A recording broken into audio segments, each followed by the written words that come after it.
High, কি হলো? কথা কানে যাচ্ছে না। হাই। নমস্কার বন্ধুরা, আজকের এই অডিওর মাধ্যমে আমি আপনাদের একটা ভূতের গল্প শোনাবো। তো আমি যার কাছ থেকে গল্পটা শুনেছিলাম তার বক্তব্য, এটা কোনো নিছক গল্প না, এটা কিন্তু একটা সত্য ঘটে যাওয়া ঘটনা বন্ধুরা। সেটা আমি শুনে খুব ভয় পেয়েছিলাম। তো ভাবলাম এই ঘটনাটা আপনাদের সাথে শেয়ার করা যাক। তো সেজন্যই আজকে আমি তোমাদের এই ঘটনাটা তোমাদের সামনে বা তোমাদের মাঝে আমি শেয়ার করতে চলেছি। তো এটা হচ্ছে আমার সেকেন্ড এপিসোড ভৌতিক কাণ্ড চ্যানেলের।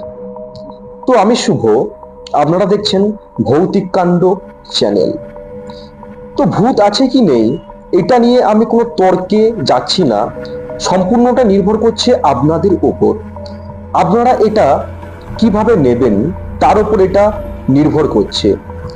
তো আমার মতে এই ঘটনাটাকে একটা এন্টারটেনমেন্ট ভাবে নেওয়াটাই ঠিক হবে। তো এটাকে কোনো রকম মজার ছলে বা ইয়ার্কির ছলে না নিয়ে এন্টারটেনমেন্ট ভাবে নেওয়াটাই মনে হয় আমার কাছে উচিত হবে। তো চলুন ঘটনাতে যাওয়া যাক। আচ্ছা, এই ঘটনাটি ঘটেছিল চরজয়পাড়া নামক এক গ্রামের এসিপির বাড়ির সামনে এক রাস্তাতে। যে রাস্তাতে ছিল একটা কালভার্ট, আর কালভার্টের পাশেই ছিল একটা বড় ঝোপ। আর আপনারা জানেন যে গ্রামটা না শহরের মতো অতটা সাজানো গুছানো নয়। এখানে লাল মাটির রাস্তা, চারিদিকে ঝোপঝাড়। এখনো সব জায়গাতে কারেন্টও সেভাবে কিন্তু আসেনি, টিমটিমে আলো। এরকম টাইপের একটা গ্রামে ঘটে গিয়েছিল এই ভয়ানক ঘটনাটি। তো চলুন আমি আপনাদের সমস্ত ঘটনাটা শোনাচ্ছি। ঘটনাটি ঘটে গিয়েছিল প্রায় 7 থেকে 8 বছর আগে। একদিন এক রিক্সাওয়ালা রাতে এক প্যাসেঞ্জারকে নিয়ে রাস্তা দিয়ে আসছিল। তখন বাজে প্রায় 11টা কি 11:30। আমরা জানি যে গ্রামে মানে 9টা কি 10টার দিকেই বেশিরভাগ মানুষ ঘুমিয়ে পড়ে। তারা তো আর শহরের মতো অত ব্যস্ত নয়, তাই না? তাই সেই সময়টা সেখানে একেবারেই জনমানবহীন ছিল। তারা দুজনেই সেই রাস্তা ধরে যাচ্ছে। এমন সময় তারা কিছু একটা দূর থেকে হঠাৎ দেখতে পায়। একটা সাদা কাপড় পরা একটা মহিলা তারা দেখতে পায়। তারা যখন সেই কালভার্টের কাছাকাছি জায়গাতে গেল, তখন তারা দেখলো কালভার্টের উপর সাদা কাপড় পরা একটা মহিলার লাশ শুয়ে আছে। এরপর তারা দুজনেই রিক্সা থেকে নেমে ওই লাশটির কাছে যায়। তারা দুজনেই অবাক হয়ে গেল যে এত রাতে ওইখানে একটা লাশ কেই বা রেখে গেল। লোকটি রিক্সাওয়ালাকে বলল, হয়তো কেউ লাশটিকে এখানে ফেলে রেখে গেছে, চল আমরা লাশটিকে নিয়ে দাফনের ব্যবস্থা করি। কিন্তু রিক্সাওয়ালা এতে আপত্তি জানায়। সে লোকটিকে বলল, আমাকে আমার ভাড়া আপনি দিয়ে দেন বাবু, আমি এইসবের মধ্যে নেই, আর আমি এই লাশ নিয়ে যেতে পারবো না। লোকটি তাকে বলল, ঠিক আছে, তোমাকে ভাড়া 100 টাকা বেশি দেব, তাও তুমি চলো আমার সাথে এই লাশটিকে নিয়ে। এ কথা শুনে রিক্সাওয়ালাটি লাশটিকে নিতে রাজি হয়। যেহেতু টাকা দিয়েছে, নিতে তো রাজি হবেই।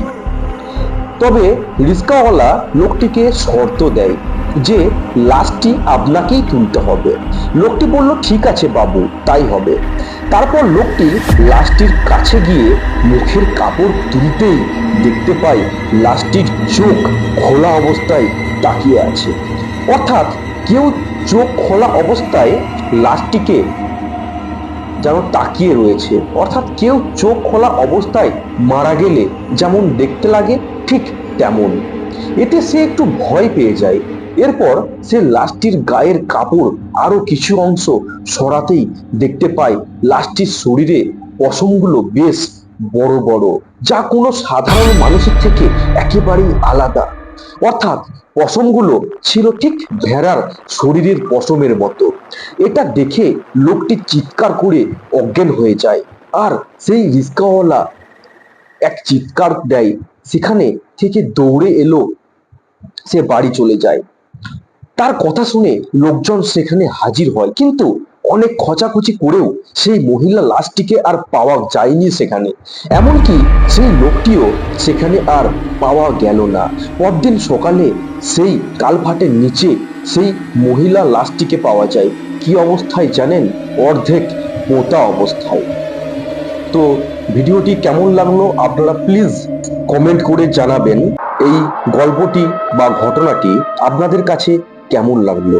আপনাদের একটা কমেন্ট কিন্তু আমাকে নেক্সট ভিডিও বানাতে অনেকটা মোটিভেট করে। কারণ দেখুন, আমি কিন্তু প্রথম ভিডিও বানাচ্ছি, একটু মোটিভেট তো আমাকে করতেই হবে, তাই না? তো চলুন, ঘটনাটি কেমন লাগলো অবশ্যই আপনারা কমেন্ট করে জানাবেন।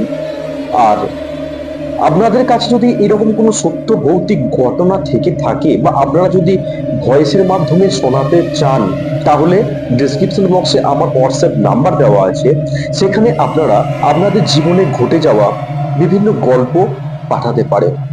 অবশ্যই আপনার নাম আর ঠিকানা একটু উল্লেখ করে দেবেন। তো চলুন, আজকে এখানে শেষ করছি। দেখা হচ্ছে আবার কাল ঠিক রাত 10টায়। বাই।